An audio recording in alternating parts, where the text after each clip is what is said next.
천국의 가치라는 제목으로 하나님 말씀 증거하겠습니다. 오늘 말씀은 우리가 너무도 잘 아는 내용이죠. 바로 천국에 관한 예수님의 비유입니다. 마태복음 13장을 보면 예수님은 천국에 관하여 총 7가지 비유를 말씀하시는데요. 그중 5번째와 6번째가 바로 오늘 우리가 함께 읽은 이 보화와 진주 비유입니다. 아마 이 비유는 우리 장년들뿐 아니라 주일학교 학생들에게 있어서도 굉장히 익숙할 것 같은데, 우리 주일학교에서 많이 부르는 찬양이 있죠. 다들 아시나요? 네, 천국은 마치. 맞습니다. 천국은 마치. 네, 저도 이제 첫 사역이 유년부였기 때문에 전도사 시절 이 찬양 굉장히 많이 부르면서 우리 아이들과 함께 율동도 했던 그런 기억이 나는데, 정말 이제 뭐 멜로디나 가사 율동할 것 없이 굉장히 신나서 지금까지도 또 많이 부르고 있는 그런 찬양입니다. 그래서 이 찬양을 듣고 자란 세대에 있어서는 더더욱 익숙한 말씀일 수 있는데, 단순히 익숙한 말씀으로만 대할 게 아니라 이 말씀에 담겨진 의미를 다시 한번 깊이 상고해 보는 게 중요하겠다는 생각을 하게 되었습니다. 여러분, 그렇지 않습니까? 사실 우리는 익숙한 것일수록 더 관심을 가지고 소중히 여기기보단 마치 있는 듯 없는 듯 그렇게 가볍게 대할 때가 더 많죠. 그러다 보니 오늘 이 말씀 역시도 우리가 소중하게 붙들기보단 그냥 잘 아는 내용, 익숙한 말씀으로만 치부하며 흘려보낼 때가 많은데요. 그러기엔 우리 신앙에 있어 너무도 중요한 말씀인 거죠. 왜냐하면 이 보화와 진주 비유는 바로 천국의 가치에 대해 설명해주는 그런 말씀이기 때문입니다. 앞서 말한 바와 같이 마태복음 13장에는 총 7가지 천국 비유가 나오고, 그 각각의 내용은 각기 천국에 관한 여러 가지 내용을 말해주고 있습니다. 그 중에서도 보화와 진주 비유는 천국의 가치가 얼마나 큰지를 잘 설명해 주는데요. 그것이 중요한 이유는 우리 인간은 가치를 따라 움직이는 존재이기 때문이죠. 그렇지 않습니까, 여러분? 당장 우리가 살아가는 모습만 봐도 우리는 얼마나 가치를 따지며 하루하루 행동하는지 모릅니다. 내가 가치 있다고 여기는 일에 있어서는 어떤 대가를 지불하더라도 기어코 그 일을 해내고야 말지만, 반대로 가치가 없다고 여기는 일은 거들떠도 보지 않죠. 제가 지난번 수요 설교 때 이 젊은이들이 인스타에 몸매 자랑하는 걸 좋아한다는 얘기를 했었는데요. 기억나시나요? 오난. 벌써 까먹으신 건 아니죠. 네. 오늘 운동 완료 이렇게 하면서 사진을 찍어 올린다고 말씀드렸습니다. 이 멋진 몸을 만드는 것에 가치를 두는 사람은 어떻게든 그 멋진 몸을 만들기 위해 모든 걸 쏟아붓습니다. 우리가 평소 즐기는 맛있는 음식들, 치킨, 피자, 족발, 보쌈, 이름만 들어도 군침 도는 그 음식들 다 포기해 가면서 막 닭가슴살, 고구마 이런 거 먹고요. 퇴근하고 휴식을 취할 수 있는 그 달콤한 시간을 포기해 가며 헬스장 가서 죽어라 운동하죠. 저같이 이제 멋진 몸에 별로 관심이 없는 사람들에게는 도대체 저게 뭐 하는 짓이냐 라고 여겨질 수 있지만, 그 사람들에게 있어서는 그게 굉장히 중요한 일인 겁니다. 왜냐하면 그들은 멋진 몸을 만드는 것에 굉장히 큰 가치를 두기 때문이죠. 마찬가지로 독서의 가치를 두는 사람은 독서하는 일에 투자하고, 패션의 가치를 두는 사람은 화려하고 예쁜 옷을 모으는 일에 투자하는데요. 이처럼 사람은 자신이 가치 있다고 여기는 일에 자신의 전부를 쏟아부으며 살아가기에 천국의 가치를 아는 것이 그만큼 중요하다는 거죠. 천국의 가치를 깨달은 사람은 어떻게든 그 천국을 위해 살겠지만, 반대로 천국의 가치를 깨닫지 못한 사람은 여전히 다른 헛된 것들의 가치를 두며 살아갈 것이기 때문입니다. 따라서 오늘은 그 천국의 가치가 어떠한지를 함께 살펴보고자 하는데요. 말씀을 통해 천국의 참된 가치를 깨닫고 그 천국을 소유한 자로 살아가는 모두가 되시길 축복합니다. 3가지로 함께 살펴볼 텐데, 첫 번째는 천국의 가치입니다. 오늘 본문을 보면 예수님은 천국에 대해 설명하시며 밭에 감추인 보화와 극히 값진 진주에 비유하셨습니다. 먼저 밭에 감추인 보화의 경우 한 사람이 밭에서 보화를 발견하는 것으로 이야기가 시작되죠. 아마도 이 사람은 밭 주인으로부터 밭을 빌려 경작하던 소장농 같은 자였을 겁니다. 그런데 열심히 밭을 파다 보니까 생각지도 못한 보화를 발견한 거죠. 성경에는 단순히 보화라고만 나오기 때문에 그게 정확히 어떤 종류의 보물이었는지는 알 수 없으나 엄청난 가치가 있는 것만은 확실했습니다. 왜냐하면 그 보화를 발견한 즉시 밭을 사고자 자신의 전 재산을 팔았기 때문이죠. 여러분, 그 사람이 보화를 발견했다고 해서 그걸 바로 가질 수는 없었습니다. 왜냐하면 밭에서 나온 것이기 때문에 어디까지나 그 소유권은 밭 주인에게 있었죠. 그렇기에 그걸 그냥 가져간다면 차후에 문제가 생길 게 뻔한 일이었습니다. 그래서 그 사람은 보화를 온전히 자신의 것으로 만들고자 자신의 전 재산을 팔아 그 밭을 샀던 거죠. 그런가 하면 진주 비유 역시도 이와 비슷한 내용인데요. 물론 약간의 차이는 있습니다. 보화의 경우 밭을 경작하던 사람이 우연히 발견한 것이지만, 진주는 진주를 구하는 장사가 적극적으로 찾아다니던 중에 발견했다는 거죠. 그 사람은 최상품의 진주를 찾던 도중 46절에 기록된 것처럼 극히 값진 진주, 말 그대로 정말 최상품의 진주를 발견하게 되는데, 그 사람 역시도 진주를 얻고자 자신의 전 재산을 다 팔게 됩니다. 그럼 여러분, 이 두 이야기에서 우리가 가장 눈여겨봐야 할 부분은 무엇입니까? 바로 두 사람 다 자신이 발견한 것을 얻기 위해 자신의 전 재산을 팔았다는 거죠. 밭에서 보화를 발견한 자는 그 보화를 얻기 위해 자신의 전 재산을 팔았고, 진주를 발견한 상인 역시 그 진주를 얻고자 자신의 모든 재산을 팔았습니다. 그럼 왜 그렇게까지 행동했겠습니까? 그만큼 그 보화와 진주가 값진 것, 다시 말해 엄청난 가치를 지닌 것이기 때문이었죠. 간혹가다 보면 이 본문을 해석하는 데 있어 엉뚱한 데 힘을 쏟는 사람들이 있습니다. 보화 비유에서 밭을 사들인 사람의 도덕성을 문제 삼는 거죠. 밭에서 그 같은 보화를 발견했으면 당연히 그 밭 주인에게 먼저 알려야 하는 게 아닌가, 어떻게 그걸 숨긴 채 몰래 그 밭을 살 수 있냐라며 그렇게 도덕성을 문제 삼습니다. 하지만 여러분, 이 비유는 그 같은 도덕성을 논하는 비유가 아닙니다. 문제의 핵심은 왜 그 사람이 그렇게까지 그 보화를 얻고자 행동했냐는 거죠. 왜 그 보화를 얻기 위해 그걸 다시 꼭꼭 숨겨두고는 당장 집으로 가서 자신의 전 재산을 팔아 밭을 샀냐는 겁니다. 왜 그렇습니까? 자신의 전 재산을 다 팔 만큼의 가치가 있었기 때문에, 자신이 현재 소유한 모든 것의 가치보다 그 보화의 가치가 훨씬 더 컸기에 그렇게 행동할 수 있었다는 거죠. 마찬가지로 진주 역시도 그 장사꾼이 소유했던 전 재산보다 더 컸기에, 그 진주 하나의 가치가 훨씬 더 컸기에 자신의 재산을 다 팔아 그 진주를 샀던 겁니다. 사랑하는 성도님들, 천국은 바로 그만한 가치가 있다는 사실을 분명히 깨달으실 수 있길 바랍니다. 여러분, 천국은요, 이 세상에 존재하는 어떤 값비싼 것들과도 비교할 수 없을 만큼의 가치를 지니고 있습니다. 우리 성도님들 아마 각자 가지고 싶은 물건이 하나쯤은 있을 줄 압니다. 우리 남성들의 경우 보통 이제 드림카라고 해서 꿈의 자동차가 하나쯤 있지 않습니까? 저도 어렸을 적 드라마를 보면서 굉장히 멋지게 생긴 외제차 한 대를 보고는, 나중에 커서 나도 저런 차 한 대 가지면 참 좋겠다, 그런 생각을 했었는데요. 그런 식으로 나중에 꼭 타보고 싶은 차가 다들 하나쯤은 있죠. 또 막 몇 천만 원을 호가하는 명품 시계를 가지고 싶어하는 사람도 있고, 명품 신발이나 명품 벨트 같은 것에 집착하는 사람도 있습니다. 그런가 하면 여성의 경우엔 비싼 다이아몬드 반지라던가 명품 백이라던가 그러한 것들을 한 번쯤 가지고 싶어 하죠. 그럼 여러분, 만약 현재 여러분이 소유한 재산을 다 팔아서 그러한 것들을 살 수 있다면 여러분은 그렇게 하시겠습니까? 아마 그렇게 하지 않을 겁니다. 왜냐하면 그렇게 할 만큼의 가치는 아니기 때문이죠. 아무리 그러한 것들이 좋아 보이고 한 번쯤 가져보고 싶을지라도 내 전 재산을 다 팔아서 살 만큼의 가치는 아니기 때문에 그렇게 하지 않는 겁니다. 그런데 천국은 어떻습니까? 내 전 재산을 다 팔 만큼, 아니 어쩌면 그마저도 부족한 정도의 가치라는 겁니다.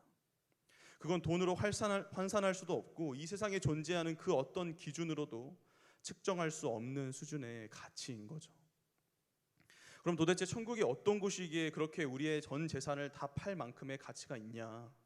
우리 요한계시록 21장 4절 말씀을 같이 읽겠습니다. 시작. 모든 눈물을 그 눈에서 닦아주시니 다시는 사망이 없고 애통하는 것이나 곡하는 것이나 아픈 것이 다시 있지 아니하리니 처음 것들이 다 지나갔음이러라. 아멘. 천국의 특징을 가장 잘 나타내주는 대표적인 구절입니다. 맨 먼저 다시는 사망이 없다 했는데, 즉 천국은 더 이상의 죽음이 없는 곳, 다시 말해 영원한 생명을 누리는 곳입니다. 여러분, 이 땅을 살아가는 인간에게 있어 가장 큰 두려움이 무엇입니까? 바로 죽음이죠. 아무리 돈을 많이 가졌어도, 아무리 똑똑하고 아는 게 많을지라도 그 누구도 죽음을 피해갈 수는 없습니다. 그래서 젊은 날 떵떵거리며 살다가도 나이가 들어 죽음이 눈앞에 드리워지면 한없이 약해지는 게 바로 우리 인간이죠. 그런데 천국에는 더 이상 그 죽음이 없다는 겁니다. 영원토록 사는 거죠. 게다가 애통하는 것이나 곡하는 것, 아픈 것이 다시 있지 않다 하였습니다. 여러분, 상황에 따라서는 영원히 사는 게 꼭 좋은 것만은 아닐 수 있죠. 만약 내가 처한 환경이 늘 고통과 아픔과 슬픔이 넘치는 환경이라면 어떻겠습니까? 도무지 헤어날 수 없을 것 같은 가난과 궁핍에 처해서 항상 배고픔에 시달려야 하고, 또 이 세상에 난무하는 온갖 미움과 시기와 질투, 폭력과 살인으로 인해 울부짖으며 각종 질병으로 인해 늘 고통받아야 한다면 차라리 사는 것보다 죽는 게 낫겠다고 생각하지 않겠습니까? 그런데 천국에는 그러한 애통하는 것이나 곡하는 것, 아픔까지도 전혀 없다는 거죠. 죽지 않고 영원히 살아가는데 어떠한 아픔이나 슬픔, 고통 없이 그저 기쁨과 행복, 참된 평안만을 누리며 즐겁게 사는 겁니다. 그것도 우리의 창조주 되시는 하나님과 함께 말이죠. 하나님이 보좌에 앉아 계시고 우린 매일같이 그 하나님을 찬양할 것입니다. 할렐루야, 우리의 왕 되신 하나님, 어제나 오늘이나 변함없으시고 한결같은 사랑으로 우리를 돌보시는 그 하나님을 찬양합니다 라며 그렇게 온 성도들과 더불어 하나님을 경배하는 거죠. 그렇게 진정한 기쁨과 행복 가운데 영원토록 하나님과 더불어 교제하고 하나님을 찬양하는 곳, 그게 바로 천국인데, 여러분은 과연 이 천국의 가치를 얼마다라고 매길 수 있겠습니까? 불가능하죠. 사실 우리의 전 재산을 다 팔아도 소유할 수 없을 정도의 가치가 바로 천국의 가치인 겁니다. 그러므로 사랑하는 성도님들, 이 천국이 얼마나 가치 있는 것인지를 먼저 분명히 깨달으실 수 있길 바랍니다. 우리가 어렸을 적부터 늘 천국 너무도 자주 그리고 쉽게 들으며 자라다 보니 어느새 이 천국이란 곳이 그냥 예수님 믿으면 가는 곳, 하나님이 계신 곳, 이렇게 가벼이 여겨질 때가 많은데요, 사실 우리의 전부를 주고도 얻을 수 없는 그런 엄청난 가치가 있다는 사실을 늘 기억하며 살아가는 저와 여러분 되시길 바랍니다. 다음으로 두 번째는 가치의 발견입니다. 두 번째가 뭐라고요? 가치의 발견. 오늘 본문 가운데 우리가 또 눈여겨봐야 할 부분이 있는데요, 그건 바로 두 사람 다 가치 있는 것들을 발견했다는 겁니다. 첫 번째 사람의 경우 밭을 경작하다가 우연히 보화를 발견했고, 두 번째 장사꾼의 경우엔 자신이 직접 찾아다니다가 진주를 발견했죠. 물론 그 발견 과정에 있어 약간의 차이는 있지만 어찌됐든 두 사람 다 가치 있는 것을 발견했다는 점에 있어서는 분명한 공통점이 있습니다. 그럼 이게 왜 중요하냐면, 아무리 가치 있는 것일지라도 만약 그것을 발견하지 못할 경우 그 물건은 아무짝에도 쓸모없는 것이 되기 때문이죠.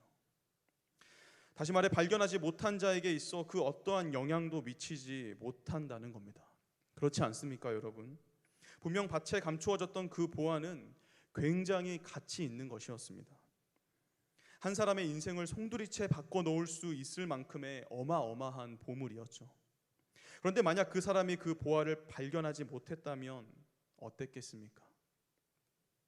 밭을 열심히 갈긴 했지만 그 보물이 너무 깊숙한 곳에 숨겨진 탓에, 혹은 하필 그 보화가 숨겨진 곳만 갈지 않은 탓에 그 보화를 발견하지 못했다면 과연 이야기는 어떻게 전개됐을까요? 보화는 여전히 깊은 땅 속에 숨겨져 있었을 테고 그 사람은 이전과 동일한 삶, 즉 다시 말해 아무런 변화 없는 삶을 이어갔을 겁니다. 진주를 구했던 장사꾼 역시 마찬가지죠. 장사꾼은 최상품의 진주를 얻고자 이곳저곳을 돌아다니며 열심히 그 진주를 찾았습니다. 하지만 그런 노력에도 불구하고 만약 그 진주를 발견하지 못했으면 어땠을까요? 역시나 극히 값진 그 진주는 어딘가에 그대로 존재했을 것이고 그 장사꾼은 평생 찾기만 하다 생을 마감했겠죠. 보화나 진주 둘 다 발견되지 못했을 경우 두 사람에게 어떠한 영향도 미치지 못했다는 겁니다. 물론 그것들이 발견되지 못했다 하여 그 자체로서의 가치가 변하거나 없어지는 건 아니었습니다. 보화는 보화대로, 진주는 진주대로 각자가 가지고 있는 그 본연의 가치에는 변함이 없죠. 그래서 오늘 본문에 나온 두 사람이 아닌 만약 다른 사람이 그것들을 발견했다면 그 사람들은 그 보화와 진주가 지닌 가치를 통하여 삶의 큰 변화를 맞이했을 겁니다. 그럼 결국 이 같은 사실을 통해 성경은 무엇을 말하고 있는 겁니까? 그 가치만큼이나 가치를 발견하는 일 또한 매우 중요하다는 거죠. 아무리 큰 가치일지라도 발견하지 못하면 아무런 소용이 없기에 가치를 발견하는 일이 우리의 삶에 있어 굉장히 중요하다는 겁니다. 그렇다면 여러분은 그 가치를 발견하셨습니까? 도저히 그 크기를 가늠할 수 없을 만큼 크고 놀라운 천국의 가치를 여러분은 발견하셨나요? 네, 저와 여러분은 이미 그 천국의 가치를 발견하신 줄 믿습니다. 왜냐하면 하나님께서 저와 여러분을 택하시어 예수 그리스도를 믿게 해주셨기 때문입니다. 우리 요한복음 14장 6절 말씀을 같이 읽어볼까요? 시작. 예수께서 이르시되 내가 곧 길이요 진리요 생명이니 나로 말미암지 않고는 아버지께로 올 자가 없느니라. 아멘. 예수님은 분명하게 말씀하셨습니다. 나로 말미암지 않고는 아버지께로 올 자가 없다. 무슨 뜻입니까?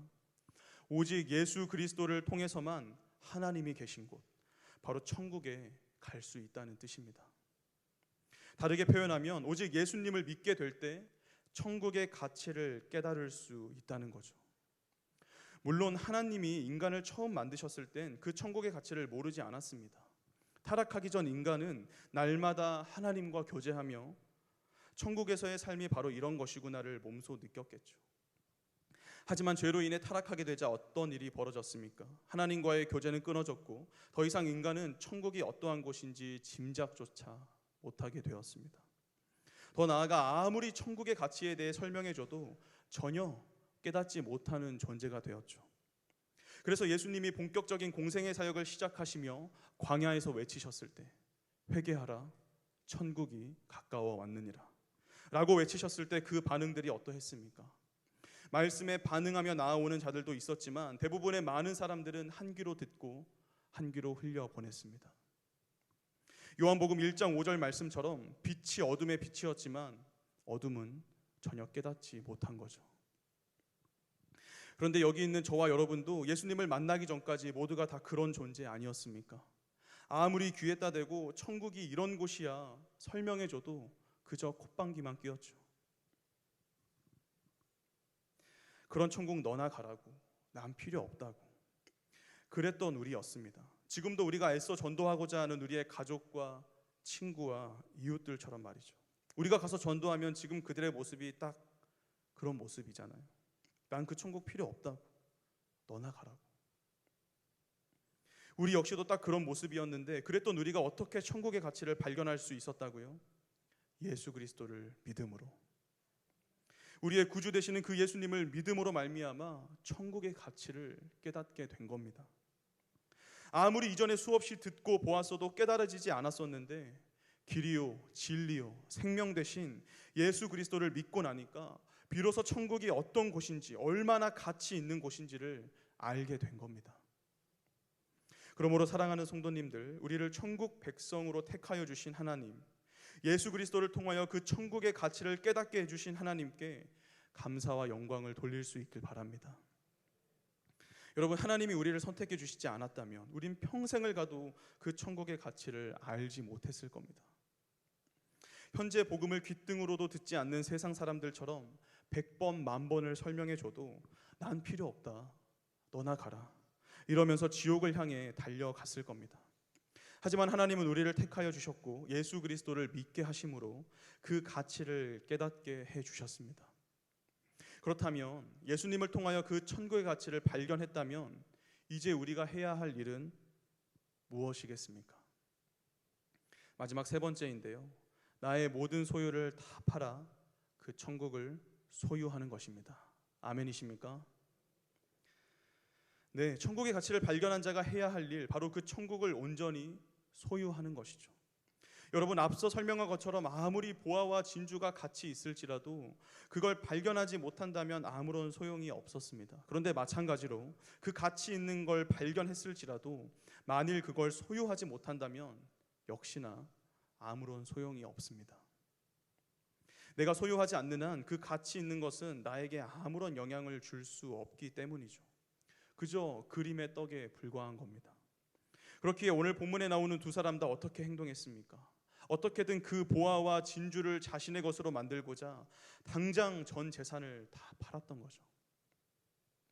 소유해야지만이 의미가 있기 때문에 소유하고자 자신이 할 수 있는 최고의 노력을 아끼지 않았던 겁니다. 마찬가지로 천국이 진정 가치 있는 것이고 그 가치를 우리가 발견했다면 우린 더 이상 지체해선 안 됩니다. 그 가치 있는 천국을 소유하고자 최고의 노력을 아끼지 않아야 하는데요. 그게 바로 우리의 모든 소유를 다 파는 거죠. 물론 이렇게 말씀드리면 지금 당장 전 재산을 다 팔아서 뭐 헌금이라도 하라는 건가 싶을 수 있지만 그게 아니라 천국을 위해 여러분의 삶 전부를 바쳐야 한다는 겁니다. 천국을 위해서라면 내 삶에 속한 모든 영역들, 단순히 물질뿐 아니라 건강과 지식과 시간과 심지어 나에게 속한 모든 인간관계까지 전부를 다 동원해야 하는 거죠. 그렇게 우리의 삶 전부를 다 바칠 때 우린 진정으로 천국을 소유할 수 있는 겁니다. 그런데 안타깝게도 오늘날 많은 그리스도인들이 큰 착각에 빠져 있습니다. 난 이미 예수님을 믿었으니 천국을 소유했다는 거죠. 물론 틀린 말은 아닙니다. 믿음을 통해 구원받는 건 분명한 진리니까요.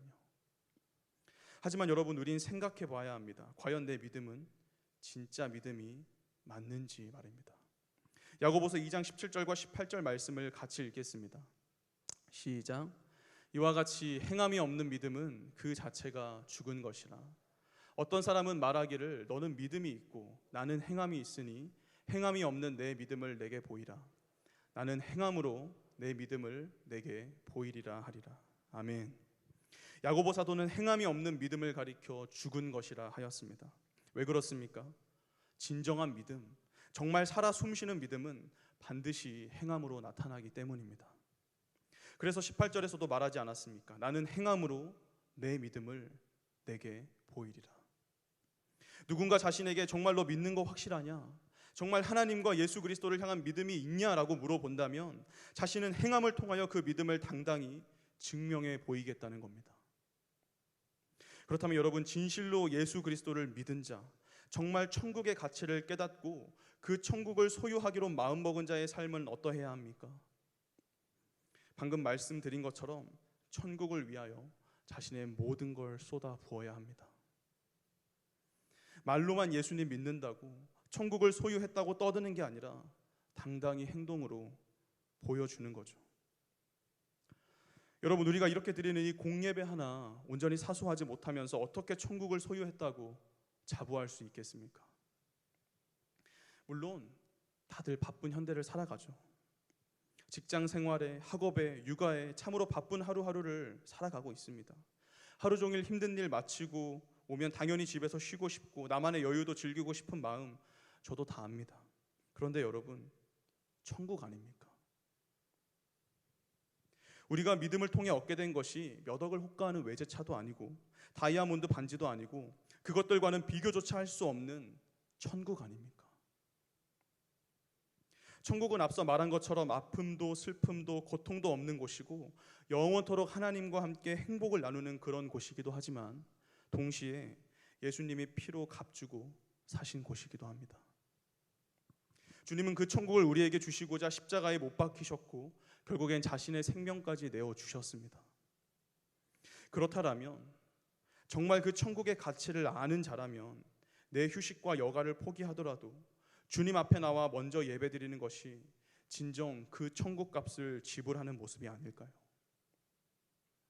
사실 따지고 보면 이자에도 못 미치겠지만 그래도 천국의 가치를 생각한다면, 정말로 그 가치를 아는 자라면 최소 안타까워하는 마음 정도는 가져야 한다는 겁니다.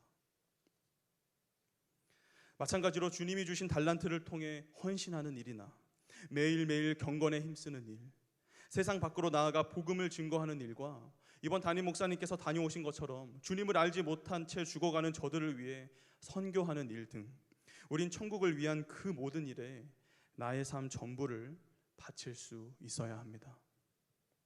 그게 진정 예수 그리스도를 믿는 것이고 천국을 소유한 모습인 줄 믿습니다. 그러므로 사랑하는 우리 수원동부교회 성도님들, 천국을 소유하는 자들이 되시길 바랍니다. 그 천국의 가치를 발견한 것에만 머무르는 것이 아니라 진정 그 천국을 소유하고자 여러분의 모든 소유를 다 파시길 바랍니다. 그렇게 할 때 여러분은 천국의 주인 되시는 하나님으로부터 인정받는 진정한 천국 백성들이 되실 것입니다. 말씀을 정리하겠습니다.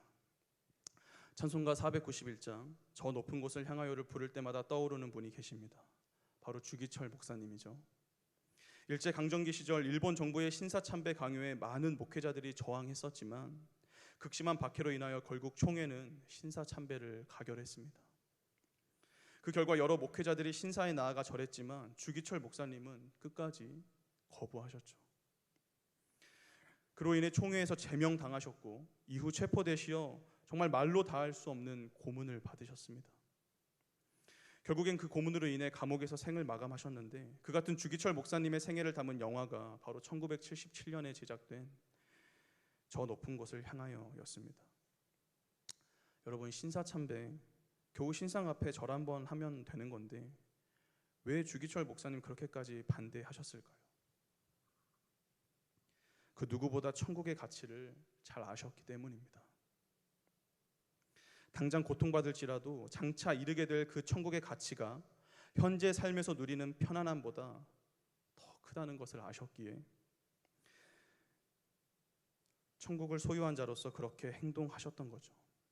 사랑하는 우리 수원동부교회 성도님들, 우리에게 있어 이 천국이란 단어, 너무도 익숙한 단어일 수 있지만 그 익숙함으로 인해 천국의 가치마저 낮게 여기진 마시기 바랍니다. 천국은 우리 모든 소유를 다 팔 만큼 가치 있는 것이며, 그렇기에 우린 그 가치를 날마다 기억하면서 천국을 소유한 자답게 살아가야 합니다. 여전히 헛된 가치들이 우리를 유혹하고 우리의 관심을 빼앗으려 하는 세상이지만 그러한 것들에 속아 천국을 소홀히 여기지 마시고 삶의 전부를 바쳐 저 천국을 위해 살아가는 저와 여러분 되시길 주님의 이름으로 축복합니다. 우리 함께 찬양하고 기도하도록 하겠습니다.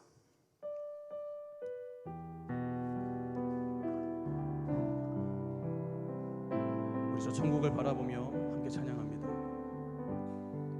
저 높은 곳을 향하여 날마다 나아갑니다. 내 뜻과 정성 모아서 날마다 기도합니다.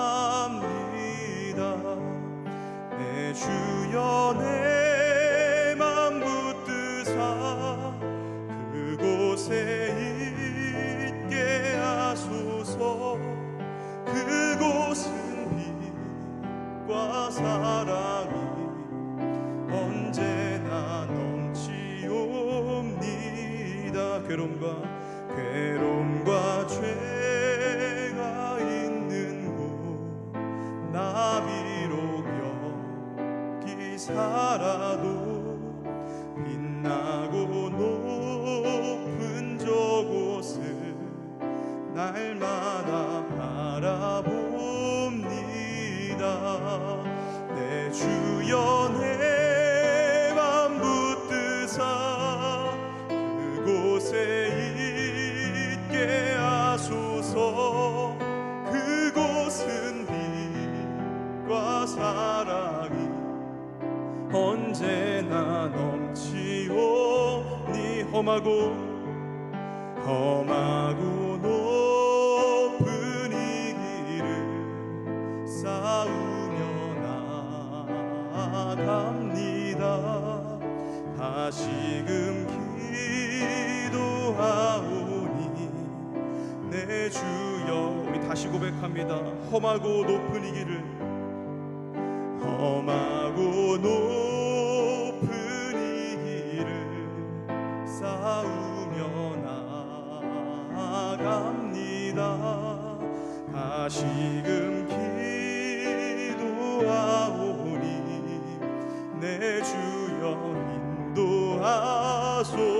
내 주여, 내 주여 내 맘 붙드사 그곳에 있게 하소서. 그곳은 빛과 사랑이 언제나 넘치옵니. 내 주여, 내 주여 내 맘 붙드사 그곳에 있게 하소서. 그곳은 빛과 사랑이 언제나. 우리 다시 한번 믿음으로 고백합니다. 내 주여 내 맘 붙드사, 내 주여 내 맘 붙드사 그곳에 있게 하소서.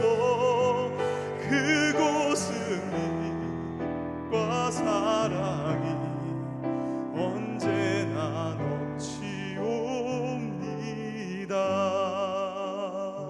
우리 시간 함께 간절히 기도하겠습니다. 우리 말씀 붙들고 기도할 때 천국을 위해 사는 자 되게 하여 주시옵소서.